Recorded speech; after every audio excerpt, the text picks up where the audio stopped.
Donc moi je m'appelle, donc Audrey, Blanchard-Lavie. Je travaille à Langon, qui est une petite ville à côté de Bordeaux.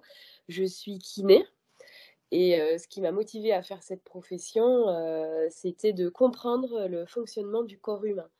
Donc, sortie du diplôme, très vite, j'ai été amenée à découvrir une formation globale, à savoir la méthode Busquet, donc, qui s'appelle les chaînes physiologiques.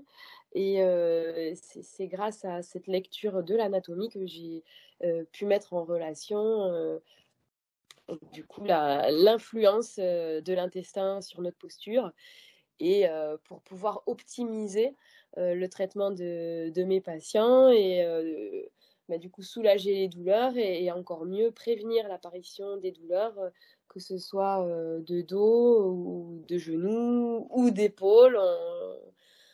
C'est vraiment quelque chose de global. Donc tout d'abord, faire euh, honneur aux personnes qui ont élaboré cette méthode, euh, qui met notamment en avant la relation contenant-contenu que je vais développer par la suite. Donc, je vous présente Léopold Busquet, qui est kinésithérapeute et ostéopathe, qui a beaucoup travaillé sur la méthode depuis 1986. Au départ, c'était une méthode qui s'appelait les chaînes musculaires. Elle incluait les muscles. Et puis, très vite, il s'est rendu compte de l'influence des viscères sur la posture avec l'aide et la participation de Michel van der Heyden-Busquet, qui est également kinésithérapeute et ostéopathe. Et il y a eu un gros travail de fait sur la chaîne viscérale depuis 1994. Donc, cette méthode, elle est corroborée par des études scientifiques. Donc, depuis 2016, c'est quelque chose qu'on met plus en avant. Et ces études scientifiques sont réalisées par d'autres personnes, donc, ce qui met vraiment en valeur le travail que Léopold Busquet et Michel van der Heyden-Busquet ont pu faire. C'est une méthode internationale au niveau des kinés. Elle est enseignée donc en Europe, mais également outre-mer, au Brésil, donc en Espagne, au Portugal, etc. Et vous pourrez trouver beaucoup d'informations donc, sur le site, donc chaîne-physiologique.com, si vous souhaitez en savoir un peu plus. Je vais développer du coup, ce qu'est la méthode des chaînes et qu'est-ce que c'est que cette relation contenant-contenu.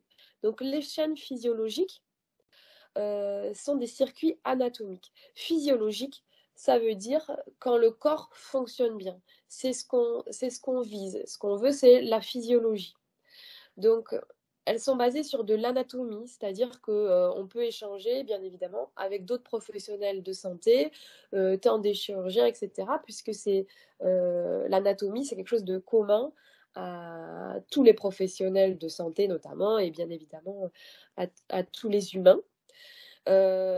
Ces circuits sont, enfin, ces chaînes sont des circuits anatomiques à travers lesquels se propagent les forces organisatrices du corps.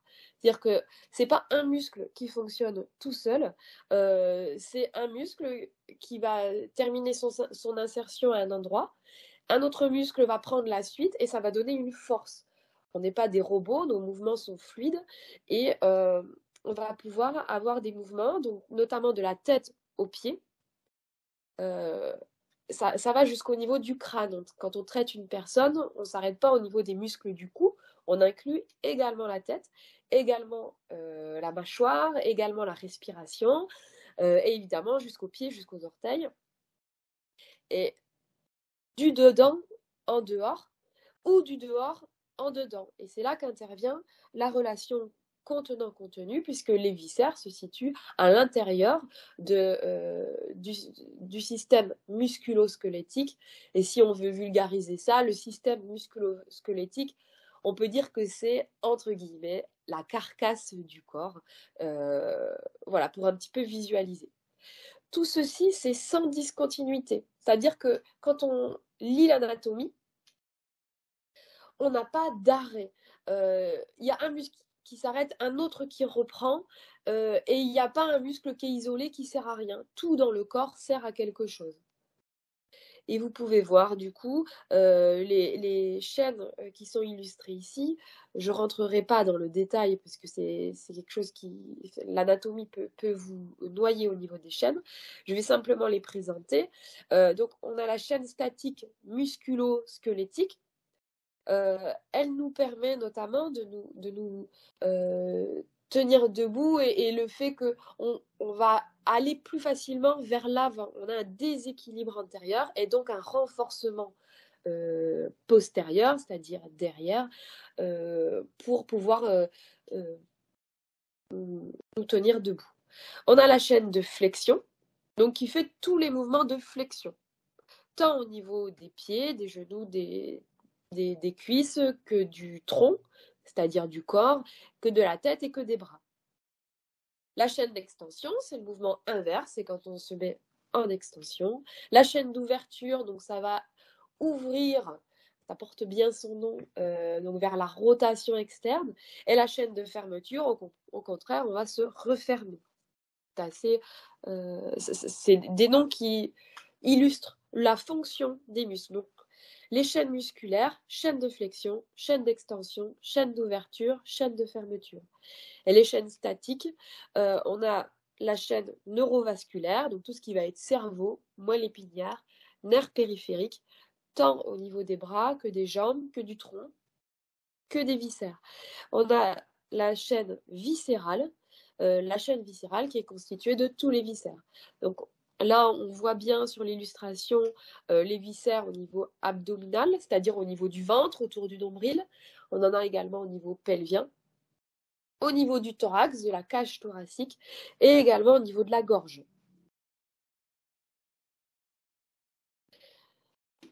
Donc là, on rentre un petit peu dans l'anatomie, et mon objectif n'est pas de vous noyer, mais quand même vous donner quelques informations. Donc, la chaîne musculo-squelettique, c'est le contenant, c'est entre guillemets, la carcasse, si je puis me permettre. Je viens de la campagne, donc ça peut illustrer un petit peu. Le but, c'est de simplifier, que tout le monde comprenne. On a la chaîne viscérale et la chaîne neurovasculaire qui sont à l'intérieur de notre corps, qui est le contenu. Donc ici en jaune. Et entre les deux, on a le tissu conjonctif. Le tissu conjonctif fait le lien entre le musculo-squelettique et la chaîne viscérale et neurovasculaire. C'est pas une vision de l'esprit. Le tissu conjonctif, c'est un lien qui existe, c'est-à-dire que quand un chirurgien opère, il touche du tissu conjonctif, il va travailler dessus, et c'est un lien entre les deux. Il n'y a donc pas de lévitation de nos viscères et on va avoir une influence de la chaîne viscérale sur le musculo-squelettique. Donc c'est ça, cette fameuse relation contenant-contenu. Et on va avoir deux phénomènes qui peuvent arriver à ce moment-là, c'est-à-dire le phénomène de déploiement. Si les viscères ont besoin de place, le système musculo-squelettique va lui en laisser, et le reploiement, c'est l'inverse. Un viscère qui va être, par exemple, douloureux, au contraire, on va se reployer. Le musculo-squelettique va tenter de ne pas tirer sur le viscère. Donc, le déploiement, l'organisation des chaînes musculaires a pour but d'augmenter le volume du contenant. Donc, c'est les forces qui sont centrifuges. Ce sont les chaînes musculaires d'extension et les chaînes musculaires d'ouverture qui vont intervenir. Je vais vous donner des exemples concrets. Une femme enceinte, bébé a besoin d'espace, et vous voyez au niveau de son dos qu'elle est en chaîne d'extension on va dire qu'elle augmente sa lordose, c'est-à-dire qu'elle est plus cambrée, et elle va également recruter ces chaînes d'ouverture qui sont des chaînes croisées au niveau du tronc pour laisser la place à bébé. On a d'autres phénomènes plus courants quand on va avoir un repas un peu plus important et qu'on va beaucoup manger. L'estomac se remplit, l'intestin aussi, on va avoir besoin de place et qu'est-ce qu'on fait dans ces moments-là? Discrètement, on va ouvrir le bouton du jean pour laisser un petit peu de place. Bon, nos muscles participent aussi. Les chaînes musculaires d'extension et d'ouverture vont ouvrir un petit peu. On va avoir tendance à se mettre plutôt, s'adosser au niveau de la chaise pour pouvoir ouvrir au niveau du ventre. Donc, c'est également le cas si on a des ballonnements. Les ballonnements, c'est des gaz à l'intérieur de l'intestin. Donc, l'intestin va avoir besoin de place. Donc, les chaînes musculaires d'extension et d'ouverture vont venir aider à ce que l'intestin ait de la place. C'est aussi valable si on a un surpoids. Pour avoir un équilibre au niveau du corps, les chaînes d'extension et d'ouverture vont venir se surprogrammer. Donc, quand on est en surpoids, c'est pas simplement perdre du poids pour que ça pèse moins sur les articulations, c'est aussi les chaînes d'ouverture et d'extension qui vont être recrutées et qui vont donner une cambrure importante qui va être conséquence de surpoids, de ballonnement. Évidemment, je vous donne des exemples basiques, mais il y a d'autres choses qui peuvent entraîner ça. Ce n'est pas une liste exhaustive. L'autre cas, c'est le reploiement. Donc là, l'organisation des chaînes musculaires va avoir pour but de diminuer le volume du contenant et les forces vont donc être centripètes. Les chaînes musculaires de flexion et de fermeture vont venir se surprogrammer et on va avoir un enroulement. Des exemples, bon, la douleur. Quand on a une douleur, on dit qu'on se met en position fétale. Quand on a du mal à digérer, on va avoir cette tendance à surprogrammer ces chaînes de flexion et de fermeture. Les chirurgies, les adhérences cicatricielles vont aussi donner cette tendance-là. Une cicatrice, ça va être comme un nœud, entre guillemets, au niveau de la peau. Et si on tire sur la cicatrice, ça fait mal. Donc, qu'est-ce que fait le corps? Il s'enroule au niveau de la cicatrice et il surprogramme ses chaînes de flexion et de fermeture pour éviter que ça fasse mal. Et vous allez me dire, mais oui, mais moi, mes cicatrices, tant que j'y touche pas, j'ai pas mal. Ben, très bien, mais si vous voulez, avant que le mouvement ne déclenche la douleur, le cerveau a programmé les muscles pour empêcher que la cicatrice ne bouge. Donc, il ne suffit pas de dire, bah, j'y touche pas, comme ça, j'ai pas mal. Non, il y a une conséquence sur la statique. Les stomies vont aussi donner des surprogrammations de la chaîne de flexion et de fermeture. Et ça va être aussi une protection pour que le système de stomie tienne. La surprogrammation des chaînes de flexion et de fermeture va aussi quelque part être nécessaire au bon fonctionnement de la stomie. C'est pour ça que il va vraiment avoir besoin d'un bilan spécialisé, d'un bilan personnalisé pour chaque patient, puisque chaque chirurgie, chaque stomie va vraiment être individuelle et on ne peut pas donner une règle d'or qui sera toujours les stomies donnent des chaînes de flexion systématiques. Donc ça peut être varié, mais c'est quand même une tendance qu'on remarque. Donc, au niveau de la relation contenant-contenu ou relation chaîne musculaire viscère, on va avoir soit un déploiement qui va organiser les chaînes musculaires avec un but d'augmenter le volume du contenant, les forces vont être centrifuges, soit un reploiement avec une organisation des chaînes musculaires qui aura pour but de diminuer le volume du contenant, et là, les forces seront centripètes. On a plusieurs cavités dans le corps. Je vous en parlais en introduction. On va avoir la gorge et le crâne qui ont également cette relation contenu-contenant. Évidemment, ce n'est pas les mêmes cavités, donc elles ont aussi leurs règles propres, mais une tête, ce n'est pas quelque chose qui ne vit pas. On parle de plastie osseuse et on va avoir également une influence du contenu et du contenant au niveau du crâne, mais également au niveau de la gorge. On a également le thorax avec oui, juste pour revenir sur le crâne, donc le viscère, c'est évidemment le cerveau. Au niveau de la gorge, ça va être la thyroïde.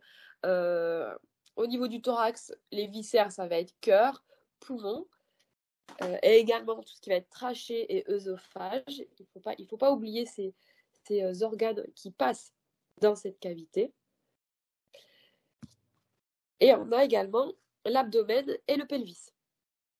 Donc l'abdomen, ça va être le ventre. Et le pelvis, ça va être situé un petit peu plus en arrière. Je vais y revenir tout à l'heure pour vous montrer un petit peu plus d'anatomie sur ces régions-là, puisque c'est le sujet aujourd'hui. Sachez toutefois que dans la prise en charge globale de la personne, même si vous avez un problème abdominal, on ne va pas se cantonner à ça. Il va falloir évaluer toutes les autres cavités.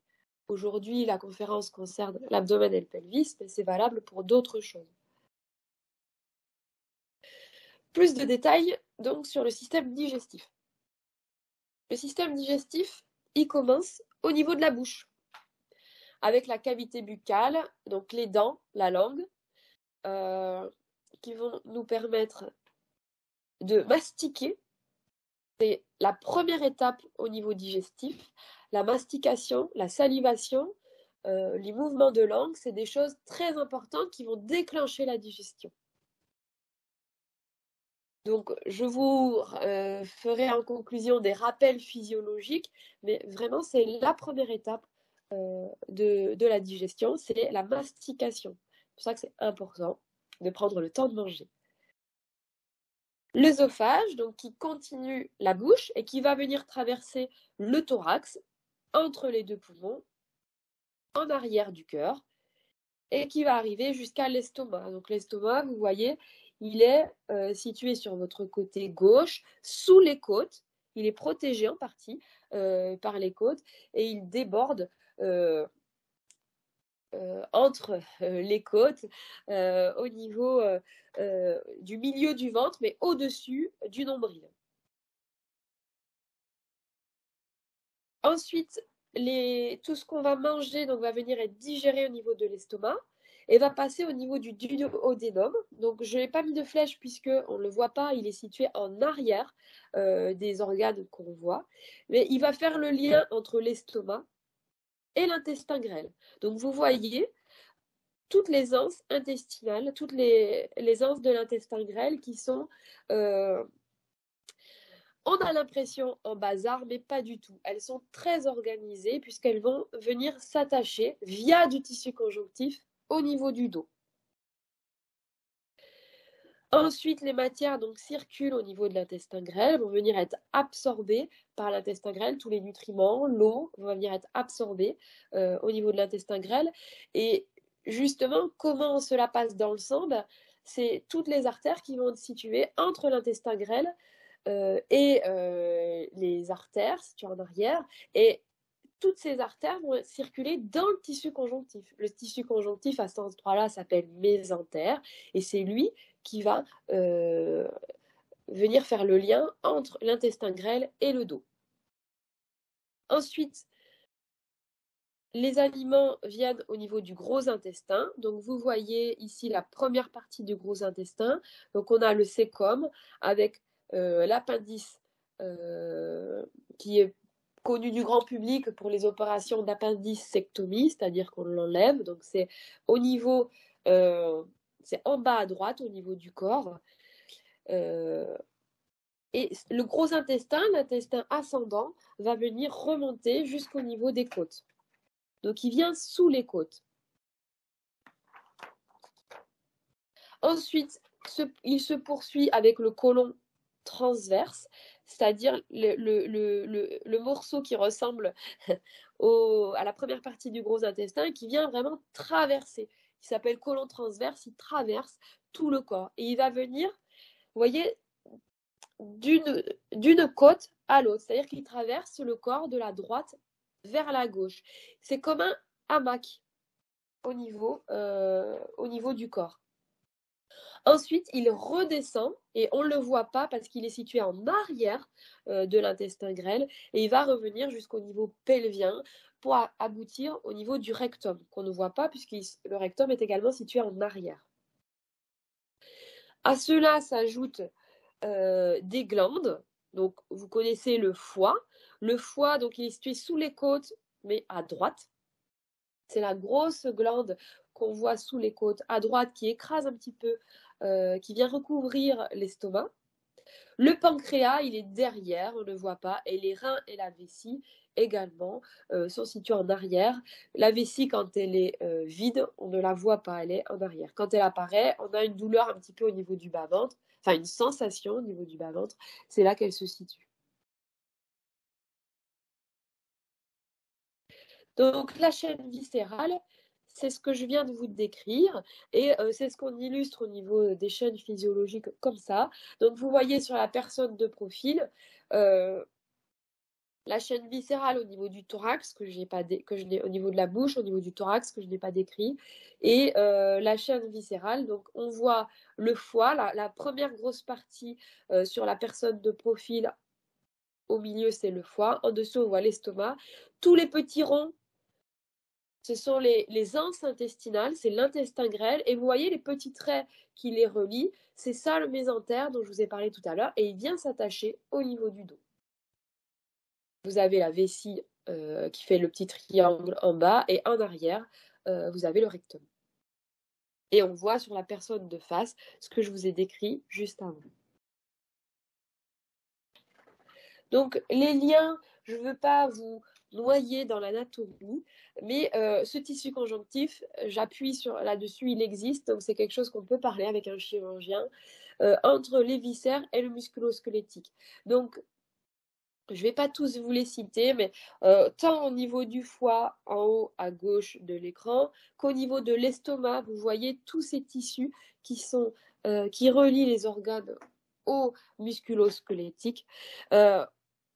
On a également un lien entre les organes. Donc, à droite de l'écran, vous voyez toujours l'estomac avec la rate, qui a également un lien avec le côlon. Vous voyez le côlon ici sur la droite. En dessous, on voit le duodénum qu'on ne voyait pas tout à l'heure, qui a également un ligament, donc suspenseur duodénal au niveau du diaphragme. Donc le diaphragme, c'est le muscle qui nous permet de respirer. Donc ça va aussi influencer là-dessus. Et on a également le foie en bas à gauche. Donc vous voyez, on a l'impression que ce ligament suspenseur et falciforme et ligament rond du foie coupe le foie en deux. C'est vraiment quelque chose de très important. Évidemment, il ne le coupe pas, mais ce sont des liens qui sont très puissants. Au niveau du foie, je vous en parlais, de l'estomac, pardon, je vous en parlais juste avant. On voit bien des liens qui s'étendent depuis l'estomac jusqu'au niveau musculo-squelettique et même en profondeur. Le pancréas, qui est un organe très profond qui participe à la digestion, est très en profondeur, mais il y a des liens entre, ici vous voyez la rate et l'estomac. Si on part plus précisément encore au niveau du cadre colique et de l'intestin grêle, on va voir en rose l'intestin grêle et toutes les anses intestinales qui sont plutôt horizontales dans leur première partie, puis verticales dans leur seconde partie. Donc ce n'est pas... elles sont ordonnées. D'ailleurs, si on fait un looping, heureusement pour nous, elles ne se mélangent pas. Elles reviennent à la bonne place. Le petit trait en pointillé derrière, c'est la tache au niveau du dos. L'intestin grêle rejoint le cécum et l'appendice, le côlon ascendant qui monte. L'angle colique gauche, c'est quelque chose de très important puisque cet angle colique gauche vient s'attacher au niveau des côtes. Et je suis en train de me rendre compte que c'est l'angle colique droit à ce niveau-là, parce qu'on regarde toujours la personne de face, mais bon, c'est pas très grave. Voilà, j'ai échangé. Donc, droit et gauche ont échangé. Vous avez le côlon transverse, donc qui traverse bien euh, la personne en transversale. Donc, vous voyez aussi que l'angle colique euh, droit va être plus bas que l'angle colique gauche, si je fais la correction au niveau oral. Donc, ça va être très important. Ces angles coliques sont attachés au niveau des côtes. Ça va être très important de les mobiliser. On va voir comment juste après. On a le côlon descendant, le côlon sigmoïde, qui est la dernière partie du côlon, et qui rejoint ensuite le rectum.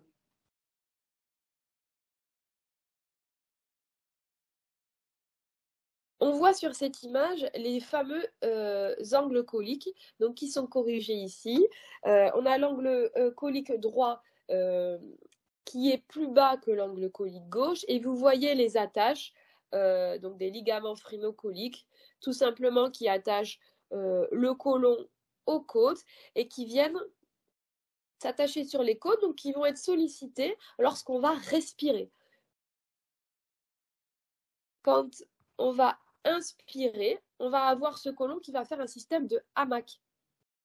Et vous voyez l'influence de ce système de hamac au niveau de l'estomac.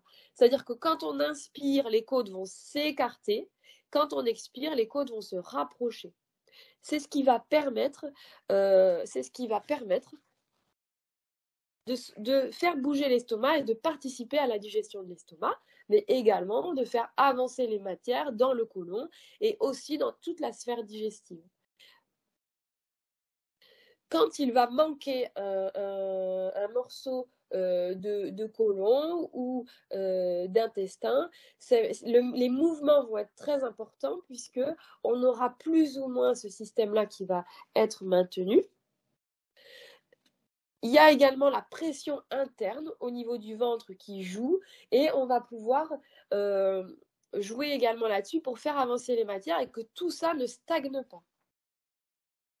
Donc la marche, qui est souvent conseillée, ben, en fait, permet ces mouvements de respiration pour faire avancer les matières et avoir une bonne physiologie de l'intestin le plus possible. Quand il y a une pathologie qui est ajoutée là-dessus, il faut encore plus respecter ça. Et on va pouvoir proposer, en tant que kiné, des exercices qui vont mobiliser la chaîne viscérale de manière à ce que les matières avancent et que la physiologie de la digestion puisse se faire le mieux possible.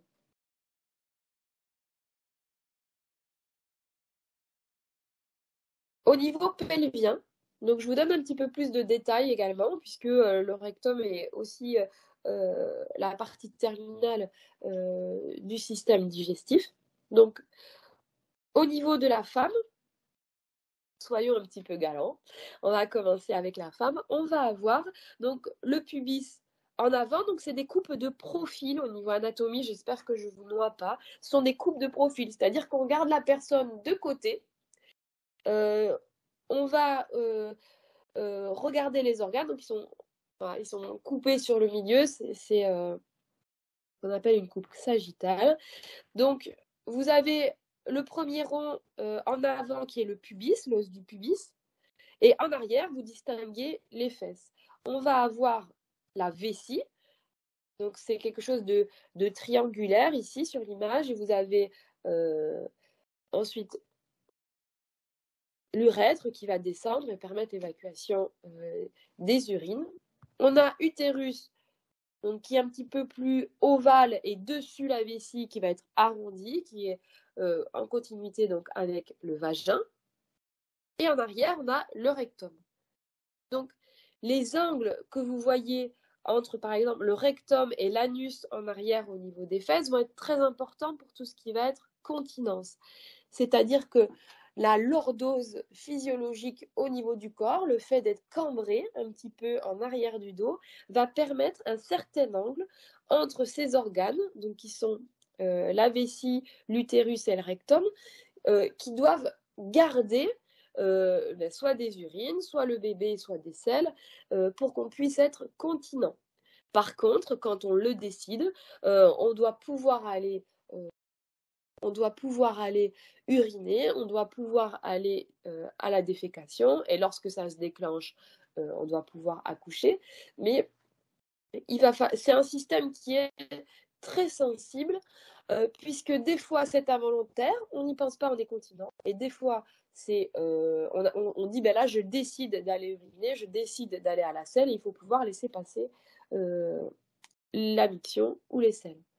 Donc ce qui va nous aider, c'est notre périnée. Notre périnée est un muscle qui va venir couder ces tuyaux. Et il faut qu'il ait une certaine tonicité pour que nous puissions être continents, et notamment lorsqu'on force. C'est-à-dire quand on tousse, quand on rigole, quand on éternue, quand on fait du sport, il faut que notre périnée puisse avoir une certaine force. Et lorsqu'on a des choses comme ça qui arrivent, il faut qu'il réagisse facilement. Et pour qu'il réagisse facilement, il ne faut pas qu'il soit surmené tout le temps. C'est-à-dire que si notre vessie est tout le temps remplie, qu'on dit non, mais moi je me retiens, j'ai pas le temps d'aller faire pipi. Ou si quand on a une sensation de besoin, quand les selles arrivent au niveau de notre rectum, on dit ah non, mais là j'y vais pas, je suis pas chez moi, ou des choses comme ça, notre périnée va surtravailler, il va vouloir nous permettre d'être continent, mais par contre il va être en surménage. Et ça peut déclencher des constipations, ça peut déclencher des fuites, parce que quand il va être sollicité lors d'une toux, lors d'un éternuement, il ne va pas pouvoir réussir parce qu'il était trop fatigué avant. Donc, l'hygiène de vie au niveau des mictions et au niveau de la défécation est très importante. Sinon, vous surmenez votre périnée et du coup, vous déclenchez une mauvaise utilisation du corps. Enfin, on déclenche une mauvaise utilisation du corps. Pour les hommes, qu'en est-il? Donc, on retrouve le pubis qui est un petit peu rond en avant et les fesses derrière.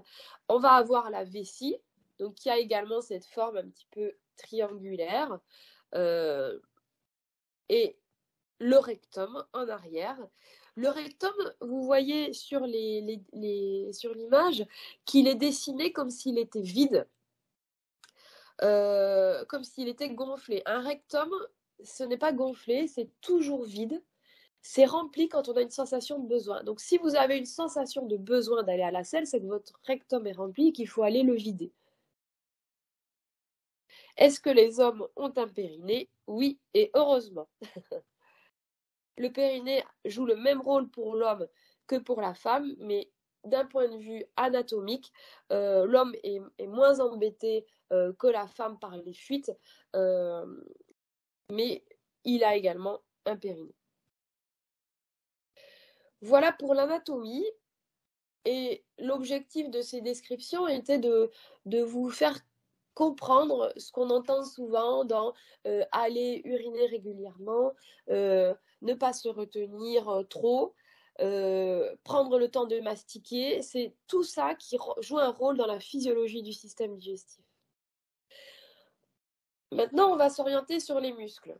Quand on voit ce genre de forme de genou différente, on se dit, est-ce que c'est une anarchie musculaire? Est-ce qu'il y a une logique au niveau de cette forme de genou? Les chaînes musculaires se surprogramment au niveau des jambes, donc que ce soit les chaînes d'ouverture ou d'extension au niveau de l'image de gauche, ou les chaînes de flexion et de fermeture au niveau de l'image de droite. Pourquoi on va avoir ces décalages musculaires? Il faut peut-être observer qu'est-ce qui se passe au niveau viscéral. Lors d'un déploiement, lorsque le ventre, et plus précisément la zone abdominale, va avoir besoin de place, on va avoir cette tendance à recruter les chaînes d'ouverture et d'extension. Donc là, il s'agit d'un déploiement abdominal, ballonnement, surpoids, vont être des exemples de déploiement abdominal. Quand on a un reploiement abdominal, on va avoir plus des chaînes de flexion, des chaînes de fermeture qui vont être recrutées et qui vont être recrutées donc jusque dans les membres inférieurs, jusqu'au niveau des genoux. Reploiement abdominal, si vous avez des cicatrices au niveau abdominal, des douleurs abdominales, des douleurs de digestion également, on va avoir tendance à se mettre en position fétale, qui est finalement la chaîne de fermeture et la chaîne d'extension. Donc, il y a une logique. Les chaînes musculaires vont venir s'adapter aux chaînes viscérales, donc la relation contenant-contenu. Voilà pour la physiologie. Que se passe-t-il en cas de chirurgie? Il est bon de rappeler que l'équilibre statique, il est modifié, puisque si un chirurgien intervient, il y a une modification par nécessité thérapeutique. Il ne s'agit pas ici de remettre en cause le travail des chirurgiens. C'est une nécessité thérapeutique. Il y a vraiment une notion de balance. Risque-bénéfice, et le chirurgien fait son diagnostic, et l'objectif du kiné, ça va être d'accompagner la chirurgie. Il faut savoir également que la cicatrice finale sera moins résistante et moins élastique qu'une peau normale. Même si on arrive à la traiter en la massant, on ne va pas avoir la même élasticité. Les adhérences vont être plus importantes sur la zone abdominale qu'au niveau d'un genou ou d'autres régions du corps. Les adhérences, ça c'est quelque chose qu'on a remarqué au niveau des cicatrices, elles sont souvent plus adhérentes, elles vont avoir cette tendance-là. Si un organe est enlevé, si un morceau d'organe est enlevé, il n'y a pas de vide dans le corps, il n'y a pas un endroit qui reste sans rien. La place est prise par les autres organes voisins. Alors, je m'excuse, je suis obligée de me moucher.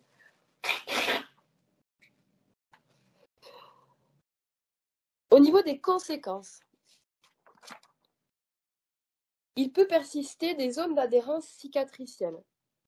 Au niveau de la peau, celles-là, on les voit, souvent on y prête attention, on regarde la couleur qu'elles ont, on regarde si elles se fondent au niveau de la peau, mais il faut regarder aussi en dessous, au niveau de la paroi musculaire. Le chirurgien est obligé d'inciser certains muscles et il le fait du mieux possible, il fait très attention à travailler du mieux possible pour éviter ça, éviter les incisions au niveau musculaire. Il va pouvoir plutôt avoir tendance à écarter les muscles s'il peut. C'est pour ça que les techniques chirurgicales évoluent aussi. Et on va avoir aussi au niveau du tissu conjonctif dans la cavité, c'est-à-dire que si on enlève un morceau d'organe, on va également enlever un morceau de tissu conjonctif qui lui est associé, puisque ce tissu conjonctif conduit artères, nerfs et veines à l'organe. C'est comme ça que l'organe est nourri. Donc on va aussi avoir une atteinte à ce niveau-là.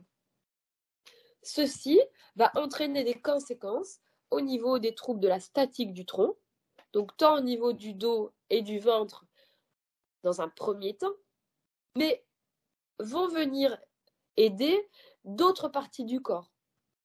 On va avoir une compensation, notamment au niveau des épaules, du bassin, des genoux et même des pieds. C'est-à-dire que les déformations au niveau des pieds qu'on peut voir apparaître, les hallus valgus, c'est-à-dire les oignons dans le langage courant, si je puis me permettre, peuvent être aussi des conséquences de la relation contenant-contenu, puisque je vous l'ai dit en début de conférence, les chaînes musculaires vont de la tête aux pieds.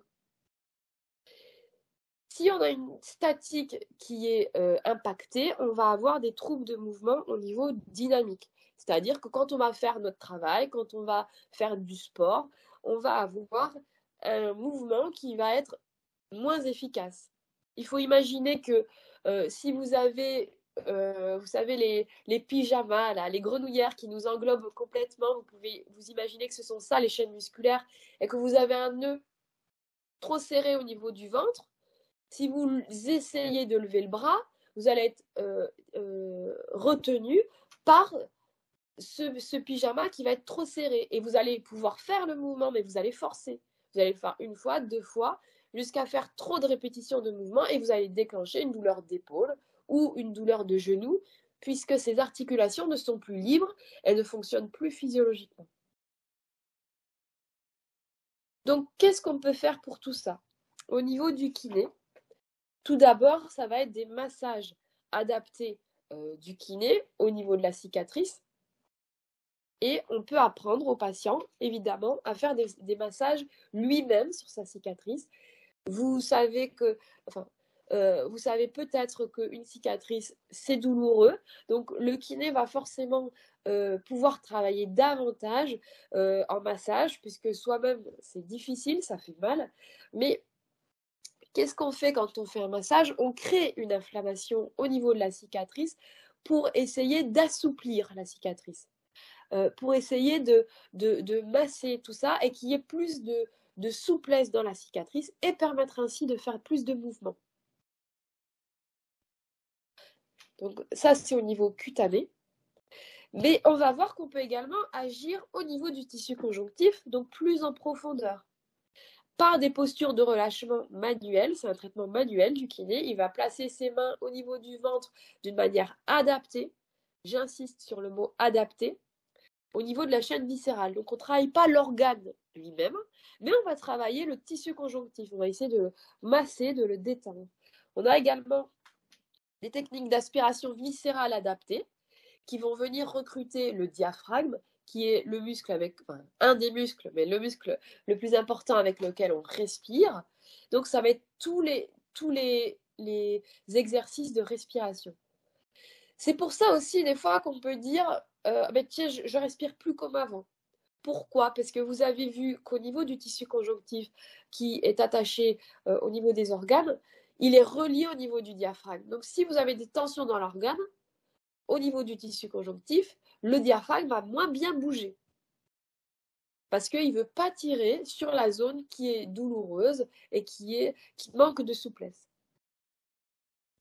Quand on aura libéré le plus de tension possible, on va pouvoir reprogrammer les muscles de manière adaptée, notamment les muscles de la sangle abdominale, mais également tout le travail qu'on peut faire au niveau de l'épaule, du genou, des pieds, du bassin, du dos, qui vont être cette fois possibles puisqu'on aura libéré de la souplesse au niveau de la chaîne viscérale, au niveau du tissu conjonctif de la chaîne viscérale.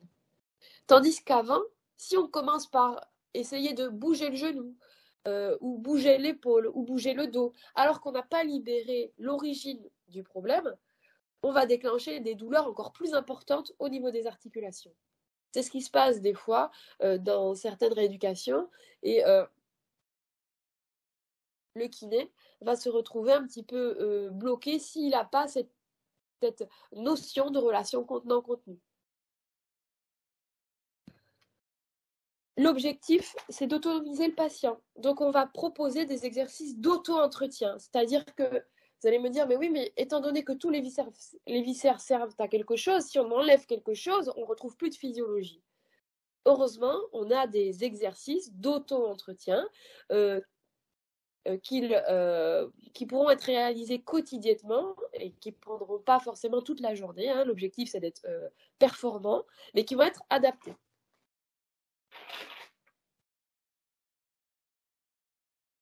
En conclusion, le traitement est adapté, c'est-à-dire que on a vraiment besoin d'une synthèse du kiné, donc d'un bilan et d'un traitement personnalisé à chaque personne. Michel le précisait en introduction, je ne peux pas faire de consultation comme ça puisque tout va dépendre de votre bilan de santé et même sur une même technique opératoire.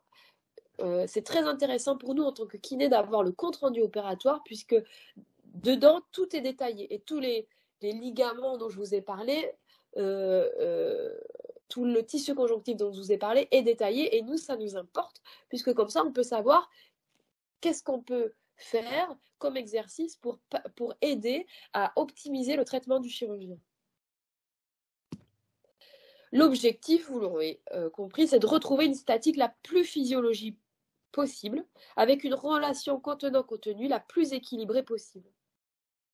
Et l'objectif étant d'autonomiser le patient et de ne pas se satisfaire de dire bon j'ai mal au dos, on va faire des massages du dos, ça me fait du bien sur le moment, mais ça ne tient pas. Voilà, on ne peut pas se permettre d'avoir cette dépendance.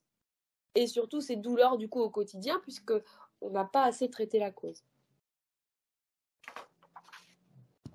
Donc, la méthode d'échelle, donc vous avez vu, c'est une pratique qui découle donc de la synthèse de l'examen. On va recroiser l'anamnèse du patient et le praticien va se demander pourquoi. pourquoi le genou se met comme ça, pourquoi le dos se met dans cette position, quelle est la cause du problème et comment je peux y remédier. Comme ça, on aura un traitement qui va être personnalisé. Donc la méthode, un examen, une synthèse et un traitement manuel spécifique. Donc il y a des postures de relâchement, de réaxation, de dynamisation et de proprioceptivité qui est, on peut traduire par de l'équilibre. L'objectif, c'est de retrouver une dynamique et un équilibre.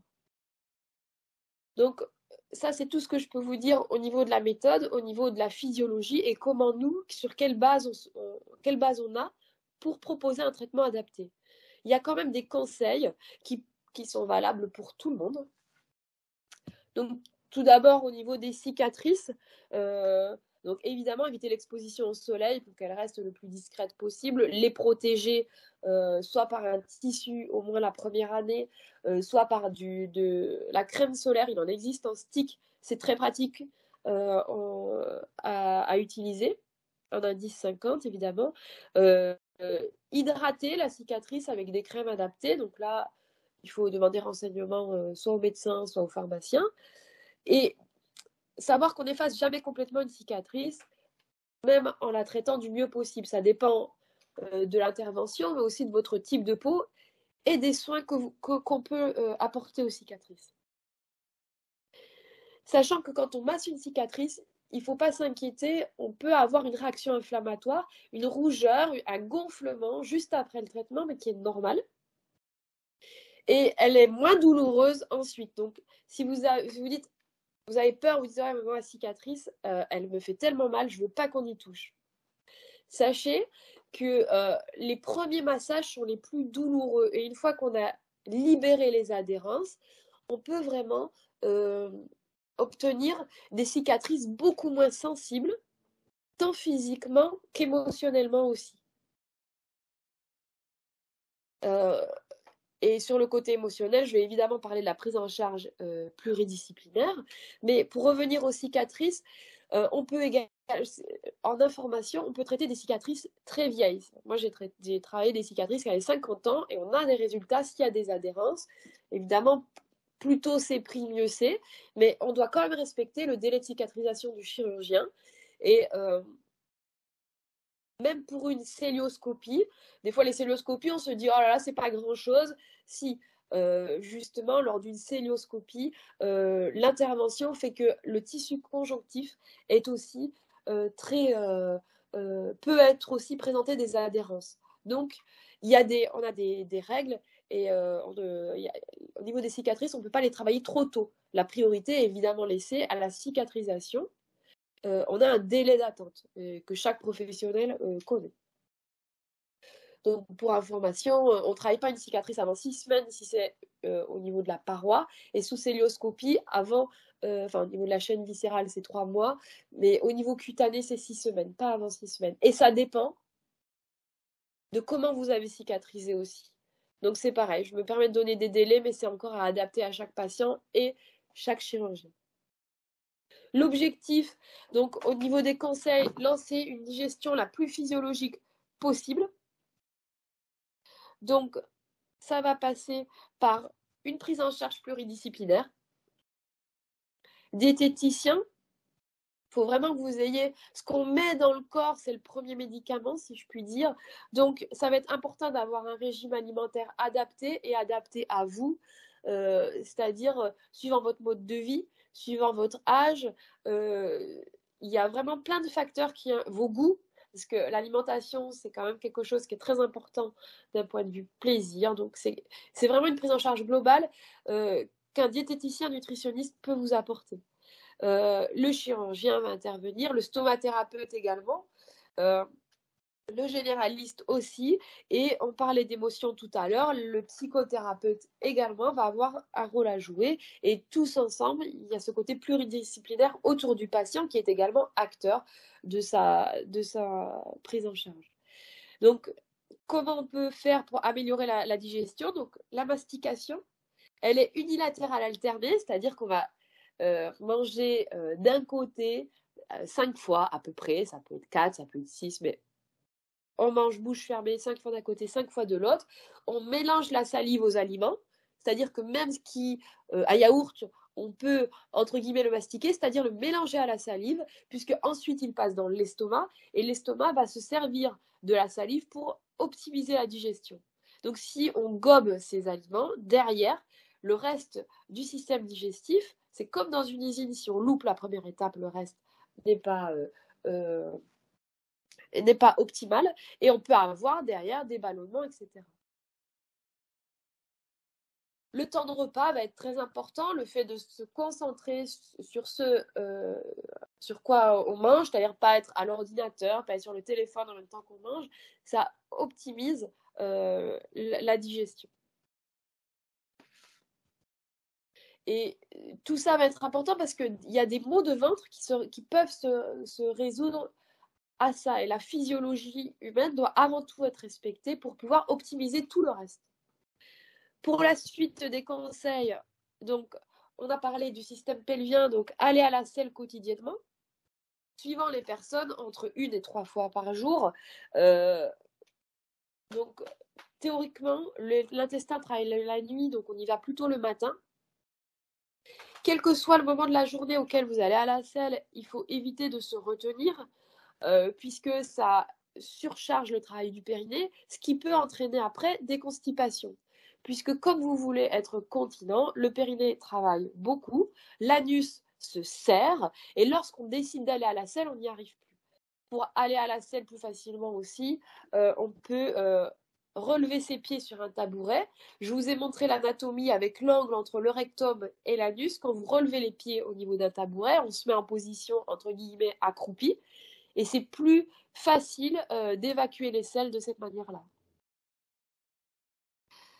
Lorsqu'on va à la selle, il faut aussi également relâcher son périnée et ne pas pousser avec le ventre. Si vous poussez avec le ventre, vous poussez les selles et le rectum aussi. Donc ça favorise les descentes d'organes. Donc la constipation favorise les descentes d'organes.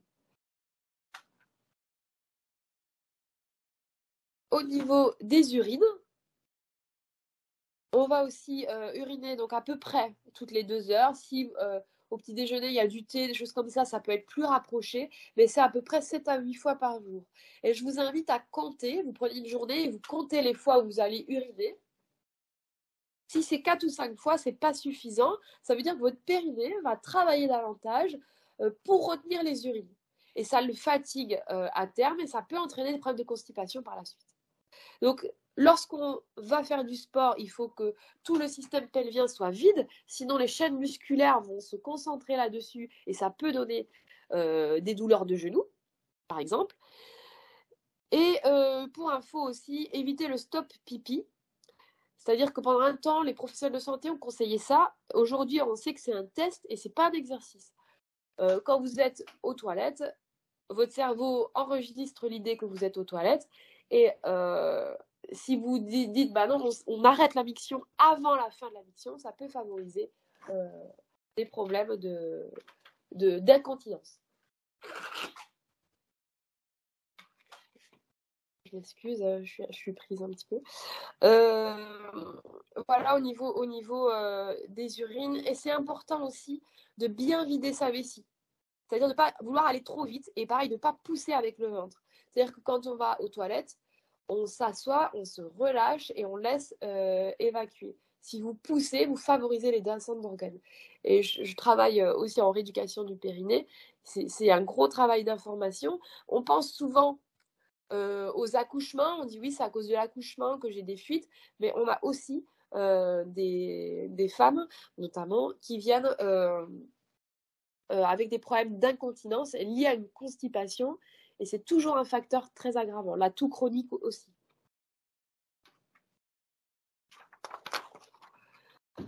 Voilà pour les conseils, en tout cas, qui sont illustrés par les détails anatomiques que je vous ai commentés juste avant. Au niveau des chaînes, si vous souhaitez trouver un praticien près de chez vous, sur le site des chaînes physiologiques, vous avez un annuaire et vous pouvez chercher en inscrivant d'abord le pays, parce qu'il y a des praticiens dans plusieurs pays, le pays, la région et la ville dont vous êtes la plus proche qui pratique cette méthode. Je vous remercie pour votre attention et je reste disponible du coup si vous avez des questions.